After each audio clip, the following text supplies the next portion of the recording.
Wahshi was a black Abyssinian slave. His master was Jubayr ibn Mut'im, who was a Qurayshi. And after the Battle of Badr, he was so bent on getting revenge on the Muslims that he told his slave Wahshi, you know what? I know you people from Abyssinia are very, very good with the spear, and you are an expert marksman. I will free you from slavery if you can kill the Prophet ﷺ or his uncle Hamza radiallahu ta'ala. So imagine now, he's Wahshi, he's a slave. He's got the opportunity of his lifetime. Just if he does one thing, he's going to be a free man. And so he accepts.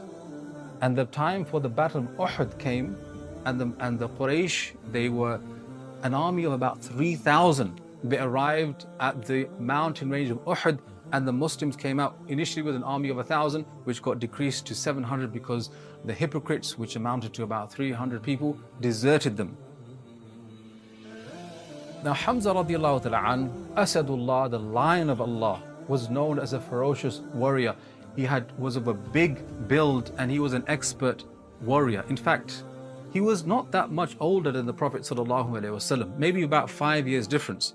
And in younger years, it was Hamza who actually taught the Prophet ﷺ how to fight in warfare. So if you imagine, Hamza is not just the paternal uncle, but he's also like a big brother to the Prophet ﷺ. And you all know how when Hamza converted, how much that meant to the Prophet ﷺ as well. So what happened is that in the Battle of Uhud, Wahshi, he in later years tells us the story step by step of what he did on that day and the consequences of that. So he says that I took my spear and I went with the Quraysh to fight in the Battle of Uhud. And he says, during the battle, I looked for no man and shed no blood except that I waited for Hamza radiallahu ta'ala. He said, because the Prophet was surrounded by 200 people, I looked for Hamza, and I saw Hamza fighting, and I was hiding behind, in one narration, a tree. In another narration, I was hiding behind a boulder. He said, I saw Hamza. He was such a ferocious warrior. I saw him take out so many of the soldiers. And then he said, when I saw the moment that I could attack, I appeared from the tree, and I lifted up my spear, and I took my mark, and I let it fly. And as the spear hit Hamza, I saw it pierce through his back and come out of his front. And then Hamza radiallahu anhu turned around, and he had such a strong will that he started to march towards Wahshi, as if he's going to get revenge. The spear has gone through his body, and that wound was so fatal that he fell down to the ground. And he died there as a shaheed. But we know what happened after that, because it was the wife of Abu Sufyan, Hind. So she said that I want to eat, na'udhu billah min dhalik, the liver of Hamza radiallahu ta'ala. So at the end of the war of Uhud, the body of Hamza radiallahu ta'ala was mutilated, and this organ was removed from his body radiallahu ta'ala. And the Prophet ﷺ, when he saw that sight of the corpse of his uncle, it was the most difficult thing he had ever seen in his life, sallallahu alaihi wasallam. And it was very traumatic from him. And we know this because in later years, Wahshi says that after I killed Hamza, I put my spear away and I didn't look for any other person. I went straight back to Mecca. And when the Quraysh returned, Jubayr gave me my freedom.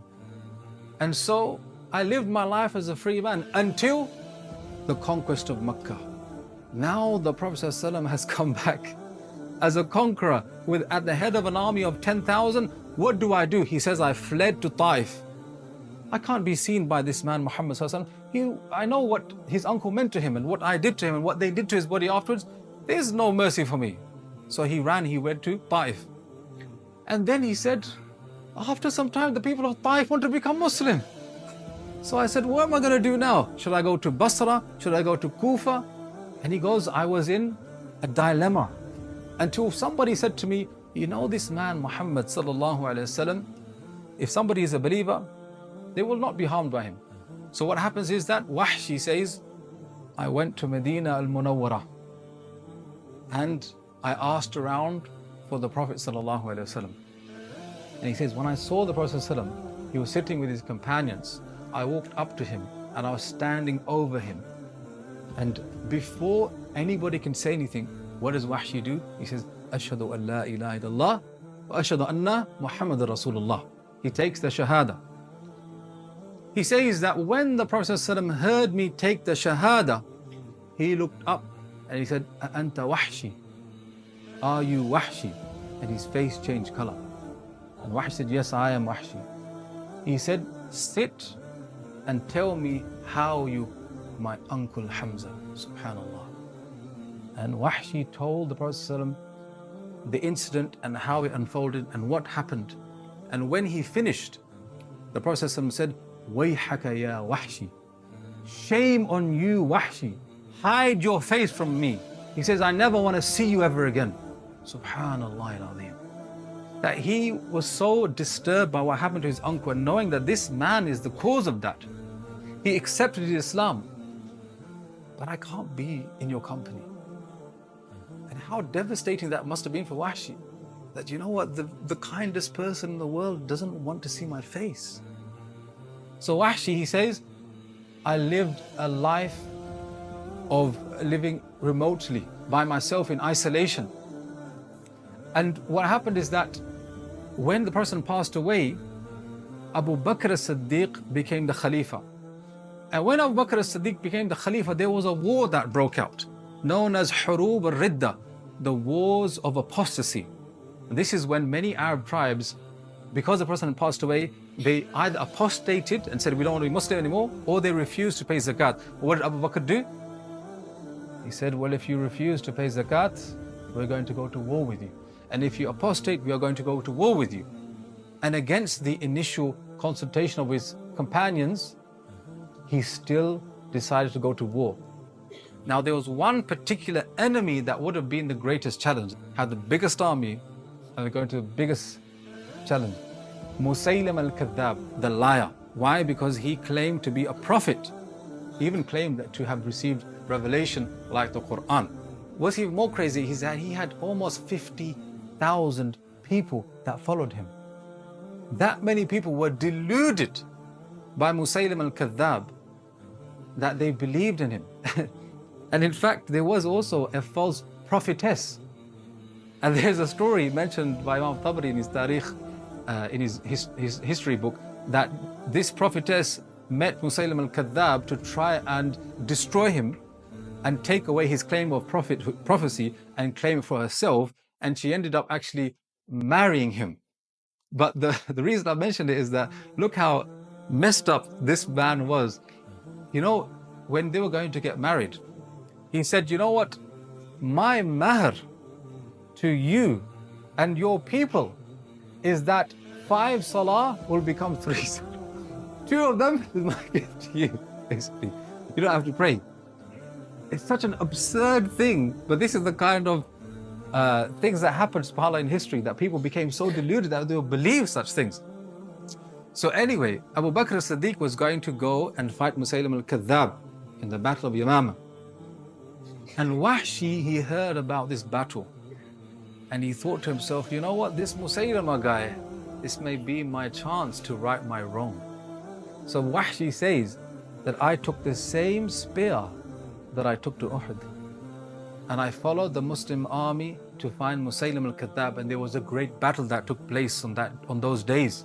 And I went inside not looking for the blood of any man except Musaylimah, and I saw him and I hid behind a tree waiting for that moment. And when I came, I took my mark and I let my spear fly. But at the same time, a Muslim soldier struck him with his sword and my spear hit at the same time. And I don't know whether it was a sword or whether it was my spear, but Musaylimah fell down dead.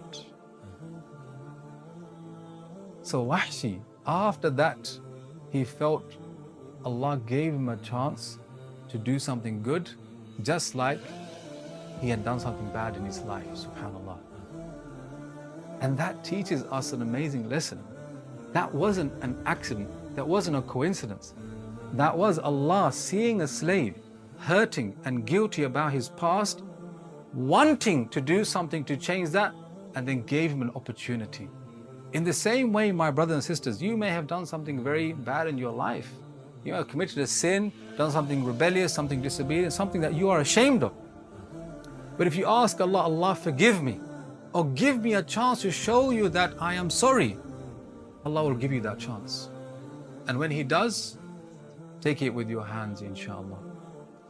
Another lesson we learn from this amazing story is the power of ikhlas, the power of sincerity.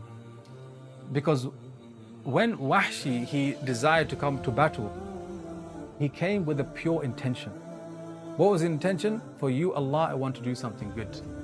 And when he came with the pure intention, Allah paved the way for him to do this remarkable thing. In the same way, if you are sincere with Allah, you will find that Allah will make the path to ease, the path to doing good, easy for you. May Allah subhanahu wa ta'ala grant us ikhlas.